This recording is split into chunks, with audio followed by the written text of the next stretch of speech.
All right. Hello, everyone. My name's Ryan. I'm doing an interview with Jordan. Um, for I guess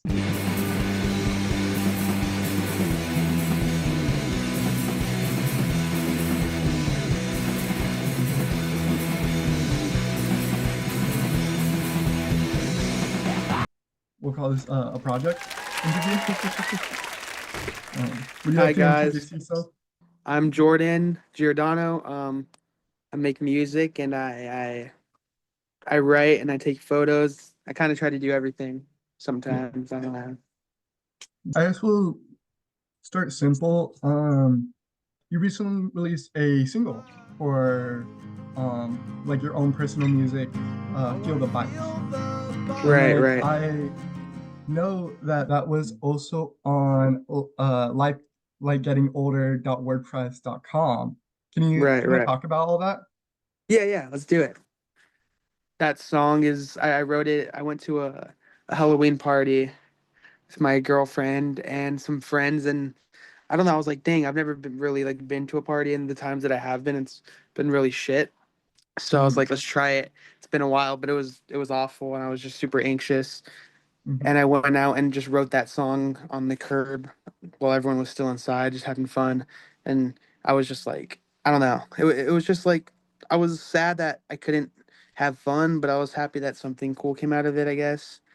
Um, that's why the lyrics like headphones in Elliot. I was like sitting on a curb listening to Elliott Smith and just trying Yeah. to feel better and make sense of it all. Hmm. And Yeah. yeah, I released the writing on WordPress as well.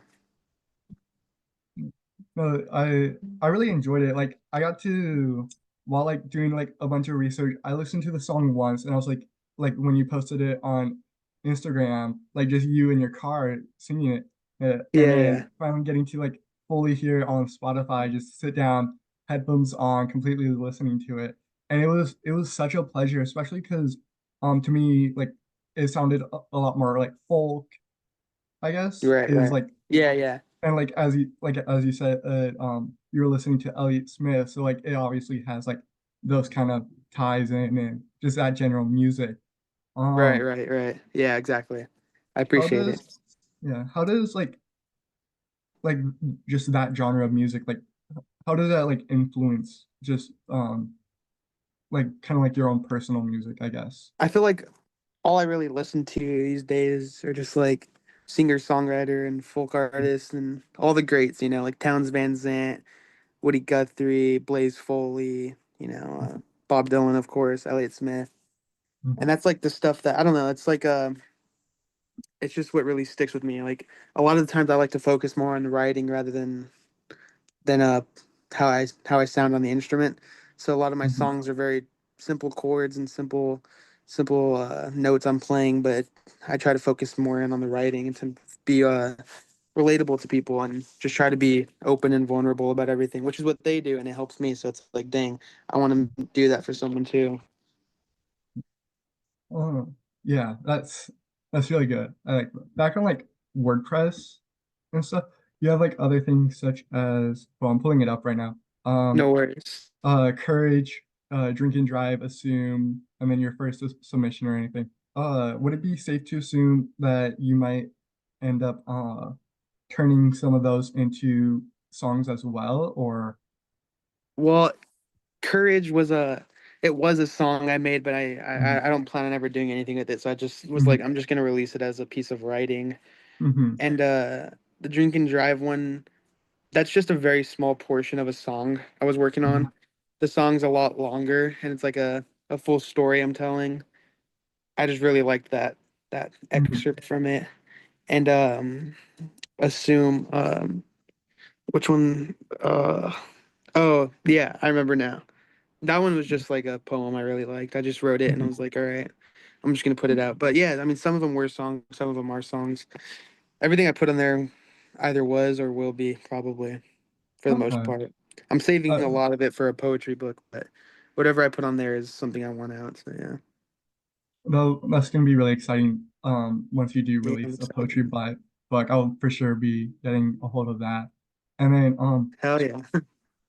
speaking about books, you do a lot of photography as well. Right,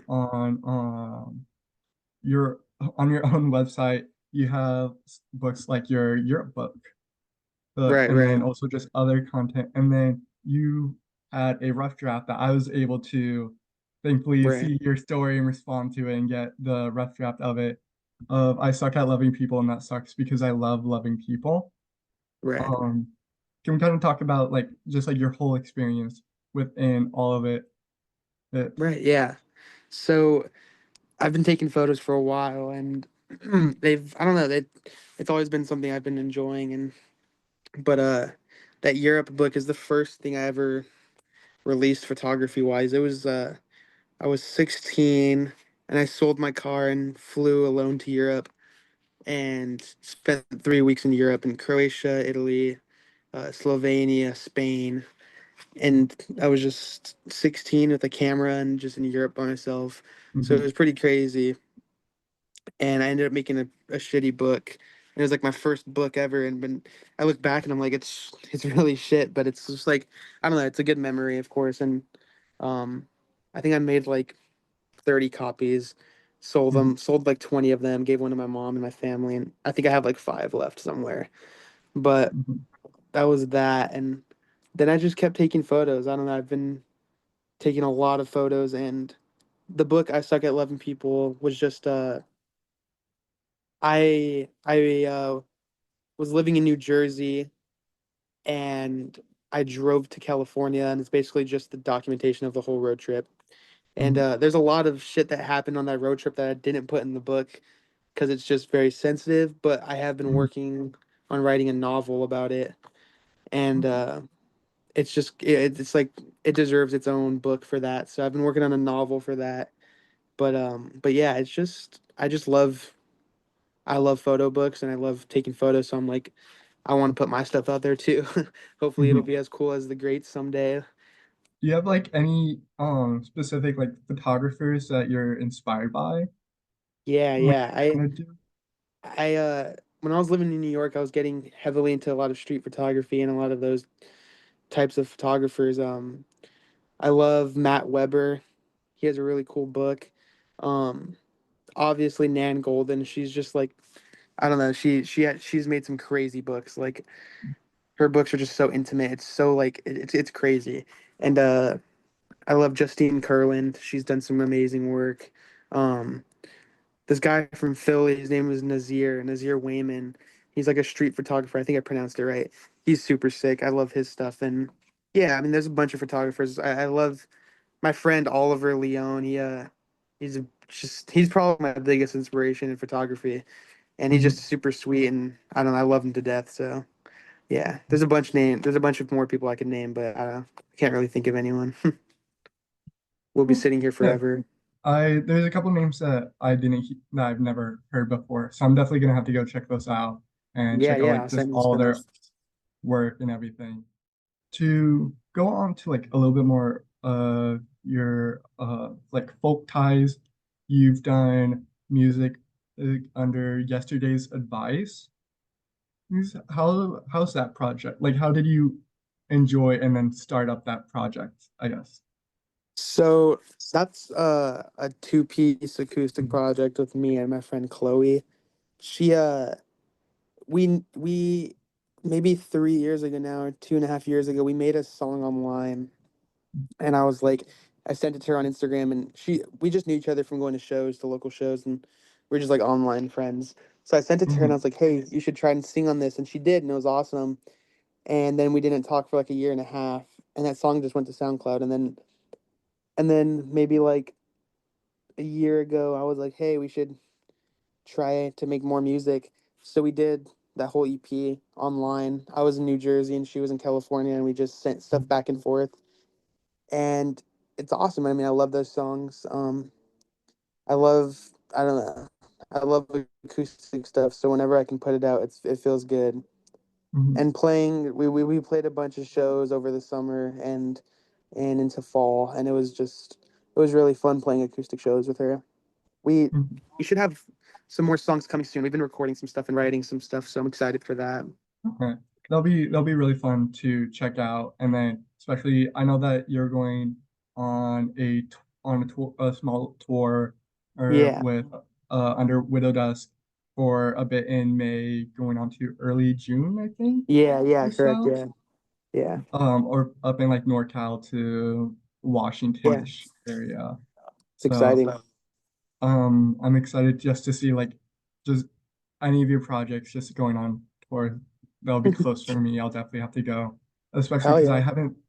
Besides for because I went and saw you back at the Echo in LA, with with Sign Crush, uh, Oh yeah. Irene and Brooklyn. Brooklyn. Yeah, Right. Hell and yeah. just the when you were able to do the acoustic part of Oh My God with Oh yeah. that was like it was just amazing. I always saw videos and I was so jealous of you guys being out in like Griffin Park or out in Yeah, yeah. LA just playing an acoustic, and it was so amazing to be able just to hear that live. Thank you, dude. Thank you. Of course. What? Speaking about like Sign Crush, to me it was such a big surprise seeing like I guess just seeing you guys become friends because I mean he is from Ireland, and like that was just such a like it was just such a random thing because obviously all I see is just one day just you post with Liam, and I was like, Yeah, yeah. oh, I've seen that guy. Yeah, yeah. It's pretty And awesome. He's a really good friend of mine. And yeah, a lot of people don't know he's from Ireland, but he's fresh off the boat for sure. mhm, yeah, it is also because I do follow you on various social medias, including your TikToks, of Oh, course. okay. Um, and then I have a couple of them that have me kind of curious. Because I was kind of off of social media for a bit. So, mainly the one that you guys have recently done out in LA, where yeah, I can let me share. Yeah. Let me see if this works. Oh, this one. Yeah. Oh God. I was kind of just wondering like the backstory behind all of Okay. this. The backstory is I lost a bet and had to do that. But Liam said if I get 2,000 views, he would buy me a Nintendo Switch. Mhm. So I shamelessly just started promoting it, and it did not work. I did not get a Nintendo Switch. Oh, So that it is. was just a shit show, and it was awful. Oh, oh, I'm sorry about that. Can I ask what led up to the bet? Or, that you, Um, well, that's classified information. all right, all right. It's a little Um, crazy. we'll go a little bit back onto like some of your music and stuff for topic. And I just want to know like how just like your early life kind of put you into just the scene of music as a whole. Of course, with like things such as like Widow Dust, where that's a very screamo, just very I guess niche genre, I would say. When I Right, right, when yeah. I try to talk to like when I was telling some of my friends about this, most of them were like, I had no clue about it. Right, right, But I mean, like the people that I know that are in the niche definitely do. Like you get like under Widow Dust, you guys are just huge for right, it. right. So So just kind of want to know like just what got you into like I guess DIY, but also within like um just like your early life. Uh, yeah, I grew up with three older brothers and and a bunch of cousins, and they're all they all skated growing up. They mhm, all skated, like watched Jackass, listened to like punk music, and it was just like when I was born, it was just like dang, like there's like pictures of me wearing Fall Out Boy shirts and like mhm, Alkaline Trio shirts, and it's just like when I was a tiny little baby, and it's just like it's kind of just what I saw around me. And my brothers are just we're always playing Tony Hawk, and they just have a bunch of crazy punk music and cool shit. So it's just like I was always kind of influenced by it. Then I Mhm. kind of was into other stuff for a while during middle school and all that. But then it was just like, I don't know. I during high school, I just kind of really got back into the emo sort of music, and it was just I don't know. It was just based off of like me and my friend Jace, the guitarist for Widow Dusk. He's also does Back Before Streetlights with me. Mhm. We sorry, there's an airplane. Might be a little No, loud. you're fine. I'm sitting out here right now. That's awesome. But yeah, me and him, we were like the only ones out of our friend group listening to emo music. So we were just kind of sharing it with each other and showing each other shit. And he showed me a lot of stuff. And I don't know. And then we started like going to shows and we're like, oh shoot, like they have shows around here. It was like metal shows, but it was like the closest thing we can get. So Mhm. we were just like, dang, this is so fun. Let's start a band. So then we started Widow Dusk, and that was our first band. And yeah, it's kind of always been around. I don't know. It just kind of runs in the family at this point. Yeah. Um, how would you say that like just being in a band, how like has that like aided or like hurt like just your personal growth? It's definitely helped me a lot personally. It's like um it's crazy. It's like you before that I wasn't writing any music. I wasn't a musician growing up. I didn't learn to play the guitar until like 2 years ago now, 2 or 3 years ago. So it was very like new to me, and I feel like my whole life I was always searching for a way to cope with things and a way to get through with things without doing dumb shit. And then like we started making music, and I'm like, whoa, like this helps me. This is what I was looking for. Like this is crazy. Like I Mhm. don't have to like fucking feel so sad all the time. I can just come over to Kurt's house, our drummer, and we all can just get together and make music about it instead. And then we see other people telling us like, "Oh, this helped me so much. Like this song helped me." I'm like, "Whoa!" Like it's just insane. It's really cool. It's just a full circle, I guess. But it Mhm. definitely has. It's shown me a lot, and I've grown a lot since being in a band, and since meeting my friends and that are in the band. Um, yeah, it's awesome. I mean, I'll never stop making music. You know, it keeps me healthy and happy. You talked about like Jace and Kurt from Widow Dusk and stuff. You guys came out of like Apple Valley area, Victorville. So, Yeah. and I've seen a couple of you guys' other interviews where you guys talked about versus self and all that. Right. Can Yeah. can you just like how was your personal experience with the band as a whole? Oh, and if they like kind of influenced a bit of your sound or just Definitely. Yeah. So, like I said, me and Jace were always listening to emo music and trying to find shit, and we started listening to Versus Self and Numb Ears before we knew them personally, and we didn't know they played shows. Like it was all so new to us, and then we saw. Well, first we were talking to Versus Self. We were talking to them. We were like, oh, like you guys are so sick. Blah blah blah. Keep in mind they were like, I mean, I think they had like 8,000 monthly listeners or 7,000 listeners. It was like very small and well, not small, but very compared to what they are now. And their Mhm. Instagram was not as big, so it was like easy to get in contact and talk to them. And we, I remember we played a show with Numb Ears because I was like, guys, I like showed the band. I was like, listen to this band. They're insane. Their name is Numb Ears. So we played a show with Numb Ears, and we had no mic. And I remember like they were just screaming, and like at this point we weren't making like really screamo music. We were still making like Woodbury type music. It was like Midwest emo Mhm. vibes. So I Mhm. was like, we went home and we were like, holy shit! Like we were all like, it was like Numb Ears like really shifted everything. We were like, wow, like this band is fucking crazy. I want to be like that.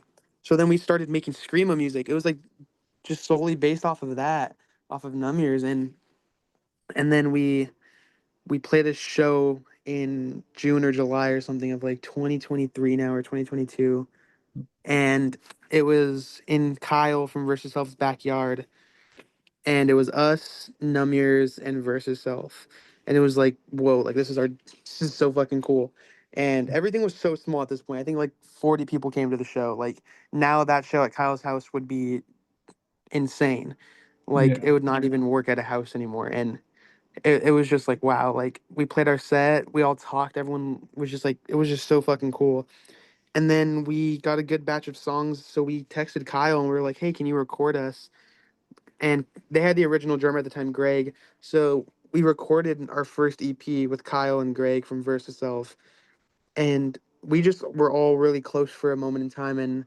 And they like without Kyle and Greg and Numbers, like Widow Dust wouldn't even be a thing pretty much. Like we would probably still be making some shit music. And Kyle like saw the potential, and Kyle kept making tapes for us, and they like they made whatever we wanted, and Kyle was they were just amazing to us. And that was like I don't know, it was just insane. It was like, and then eventually it was just like Versus Self, Widow Dusk, and Numbers on every lineup, and we just started playing everywhere together, and it was just like it was like so fun. And then so many bands started coming out. I was like, whoa, like it was so cool because like for a while we were like the only three screamo bands to play with. So Mm. then everyone just started making bands, and it was so sick. And but yeah, it was just like I don't know, they were always just very helpful and awesome. And yeah, and now they're really big. Versus Hell's really big Yeah. now, Yeah, which is so awesome. they're going to Coachella this year, which is Yeah, yeah, crazy.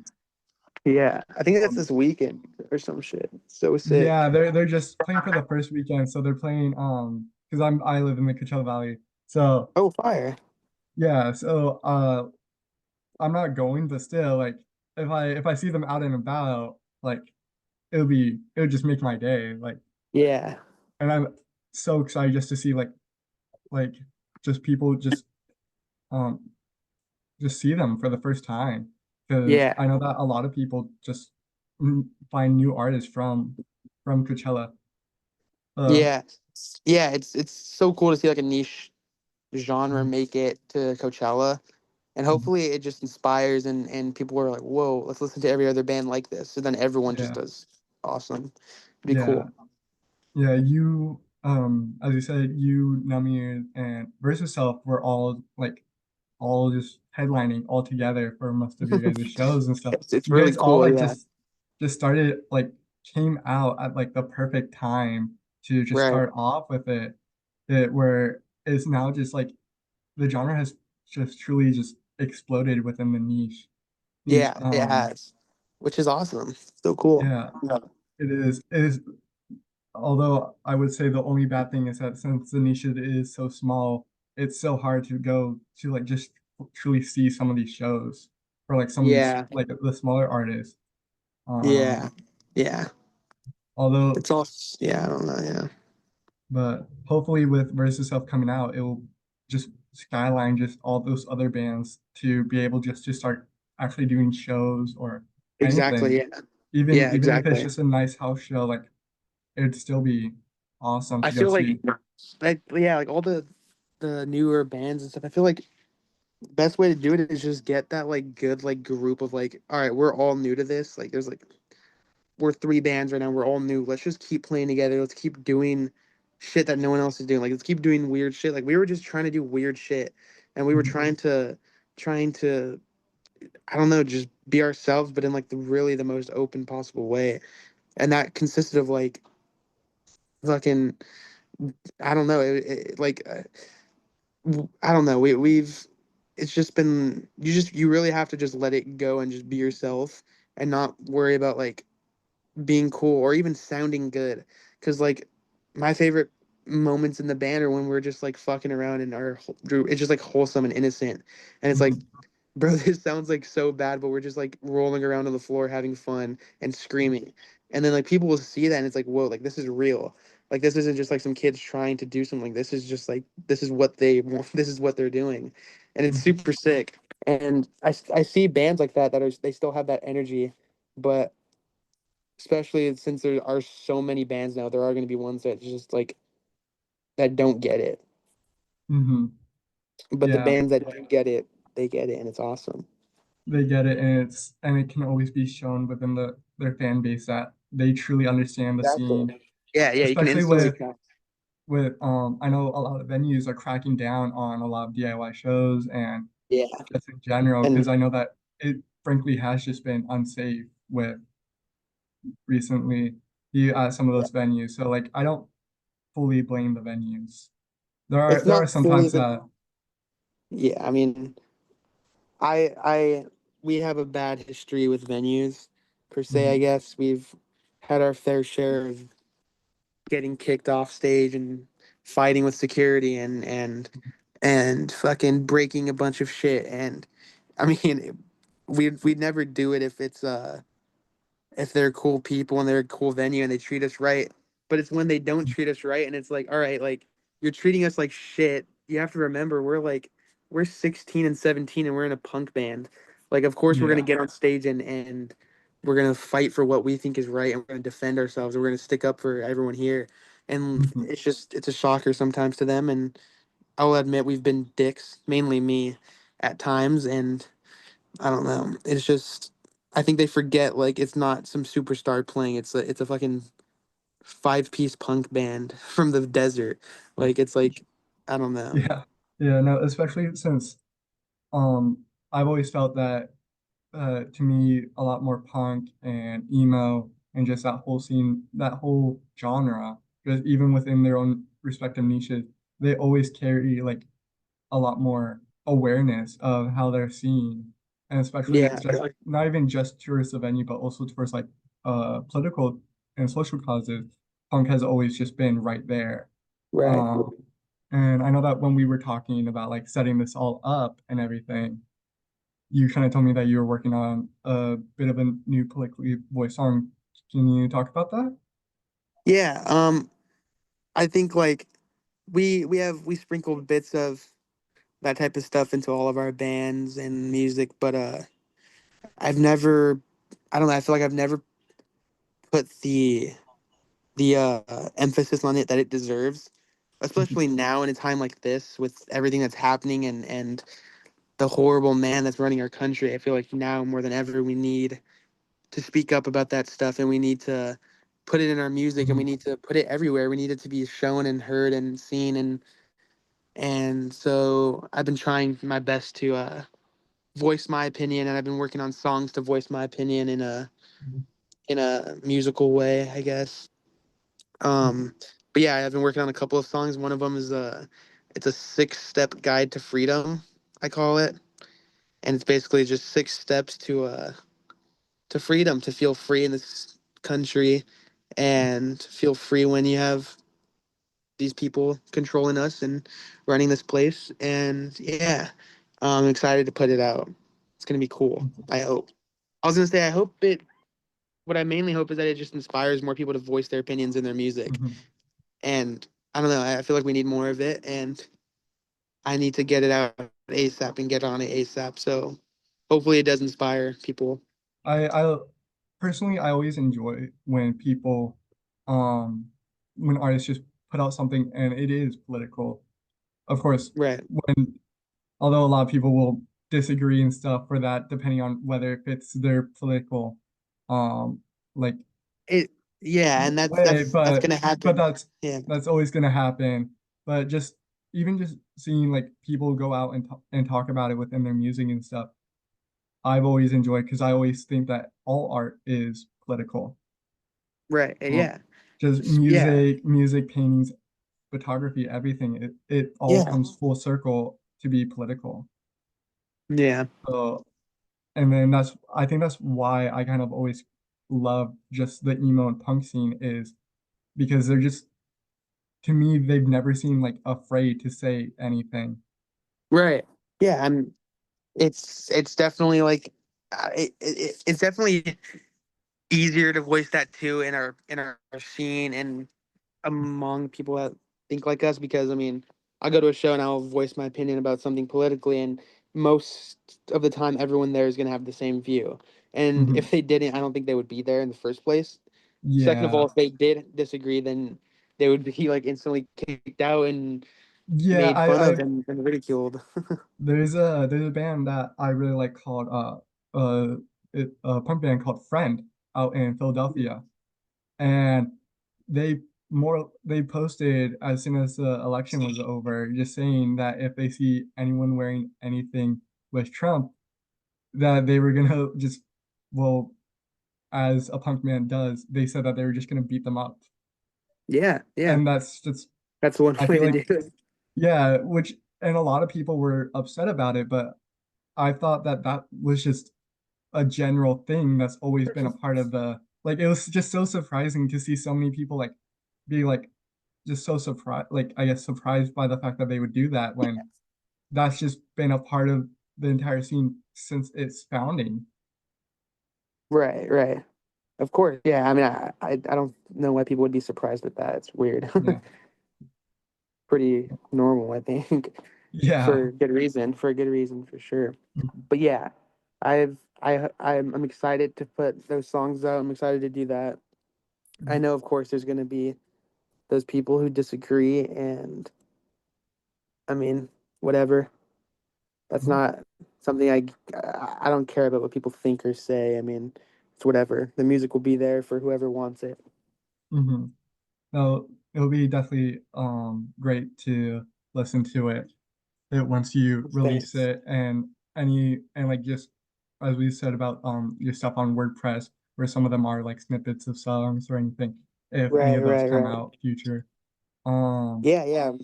I have an EP coming out, but maybe a little delayed now that my laptop was stolen. I had all my songs on there. I'm gonna have to figure something out. yeah, Sucks. ho hopefully that can all be sorted out soon. Uh Yeah, yeah. I really wish for the best. I know that a lot of artist stuff have just been being stolen lately. Like Yeah.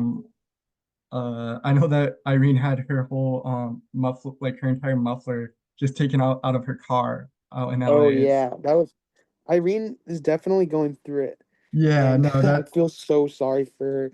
I feel so bad because I saw her just post that, but like at least publicly it she doesn't seem like it's letting like affecting her. I see her just always still be happy and just Yeah, I don't know how going she with does it because these things happen and I'm like, fuck, bro, my life is over. And then I see her and she's like, oh, sorry if I can't cuss on this. I see her and she's like, always finds the good in everything, and it's so awesome. yeah. No, Maybe I I should call her after today. yeah, no, I especially like I definitely aspire to be like that. I do just let just all that happen to me, just like anything negative just happen, just I just dwell on it. And Yeah, yeah. but just seeing like someone just always like she just has it rough She's lately. been she's been going through it, and I don't know. She's been doing well though. She keeps her head up and Mhm. keeps going, which is awesome. It's inspiring.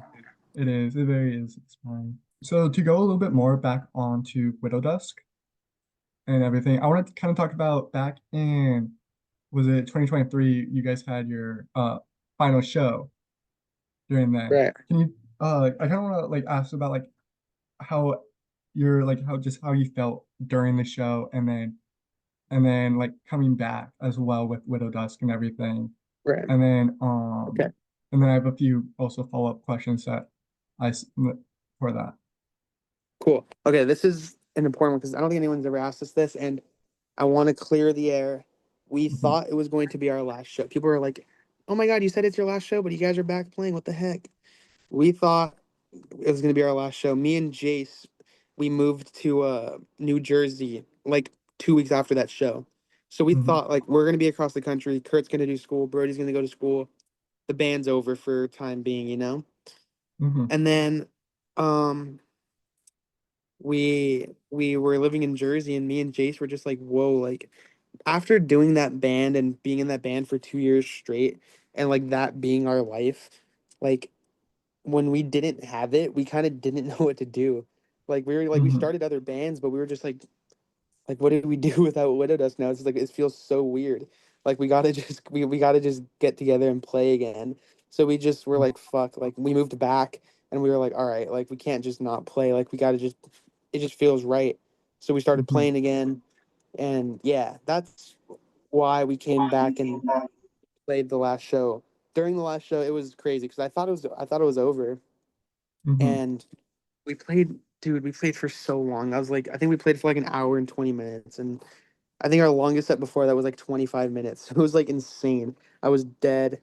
Um, we had all of our friends and family there. It was beautiful. It was definitely like bittersweet, but it was amazing. So many people showed up, and we raised like so many toys. We raised like 4 truck beds full of toys to Yeah, donate. I think I saw it was like something like someone had like a number post about it and it was like over 1,000 toys. It was Yeah, yeah, it was insane. over 1,000 toys. It was like beautiful. It was Mhm, the coolest lineup ever. Just all of our friends, and yeah, it was incredible. mhm. Yeah, Yeah. I was sadly just a little bit too young at the time to go experience that No. live. But I was so grateful hearing that you guys were like going back and playing shows and everything. Because Yeah, yeah. like as soon as the live video of it came out, I like just watched that on repeat for like days, just having the biggest FOMO ever. Fuck. And then we came back. And then you guys came back and I got to see you guys um recently and I'll definitely check you guys go see you anytime I can. Yeah, And yeah. just Well, being a part of from that this point scene is on, you just can so fun. from here on out, you can just text me and I'll guest list you for whatever. You don't have Uh to buy any tickets. nah dude, because especially like the LA show was for a good cause and everything. I would rather just do that. Right, right. If I'll it's ever definitely for be a good hitting you cause, I'll let up you. anytime I go to a show just to like at least just talk to you and say hi and Yeah, yeah. stuff. But don't be scared to take the guest list, or you can buy me a coffee or something if you feel bad. All right. Hey, if you ever come down to the Coachella Valley, I know some really good places for coffee. And I'm so there all the time. yeah. Oh yeah, I remember talking I was to talking to your you, dad. right? Yeah, yeah, I was talking to you and your dad about everything and about like being down here. So yeah, just anytime you're down, just hit me up and as long as I'm not I busy, will. we'll go get some coffee or stuff. There's a bunch of really good, nice little spots that are opening up or have been open for a bit. Oh yeah. Hell yeah, let's do it.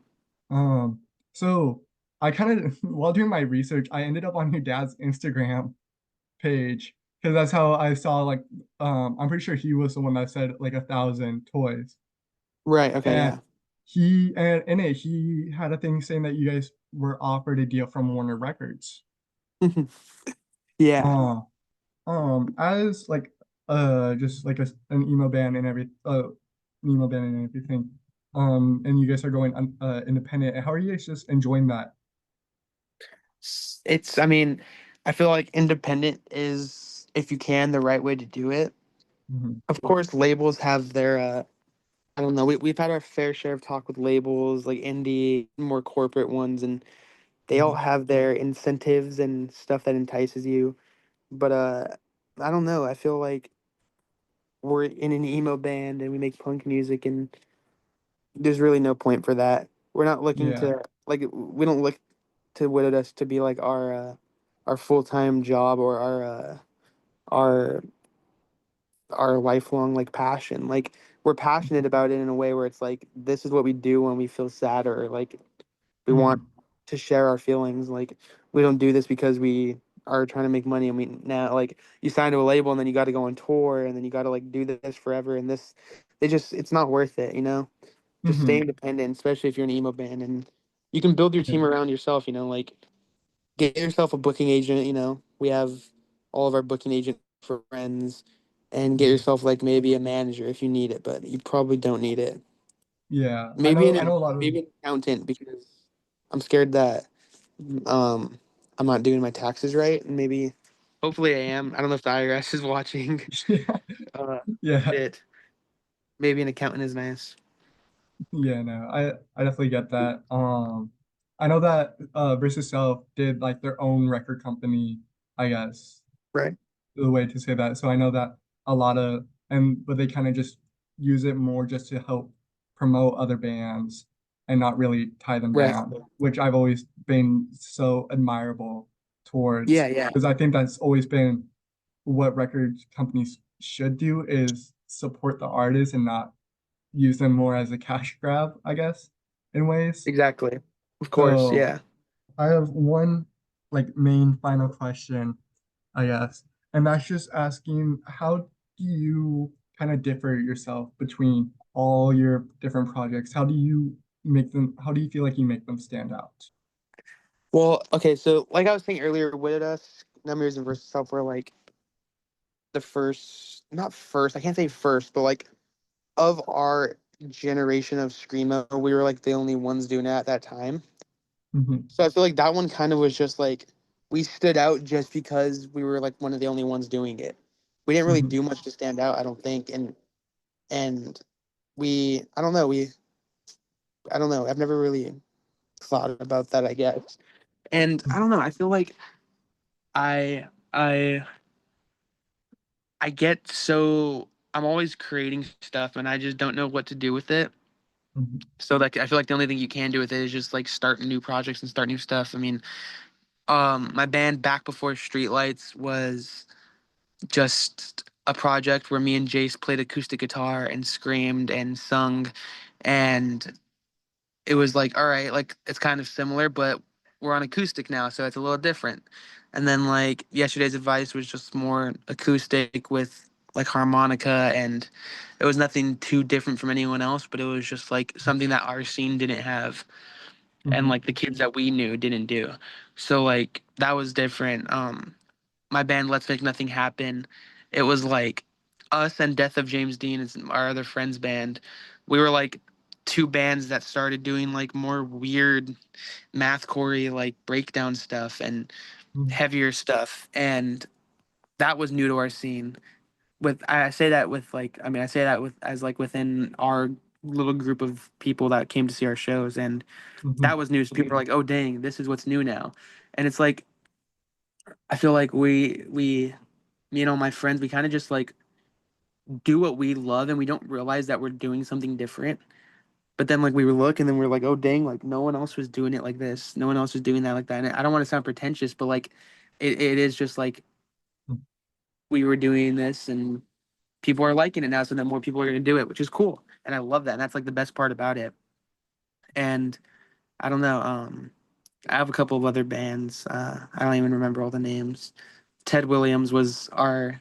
That was a product of me and Jace, Leo, Luke, Justin, Yoskar, Xavier. There were 7 members in that band, and that was when me and Jace moved to New Jersey, and we needed people to start a band with. So we started Ted Williams for the year that we were there, and that was just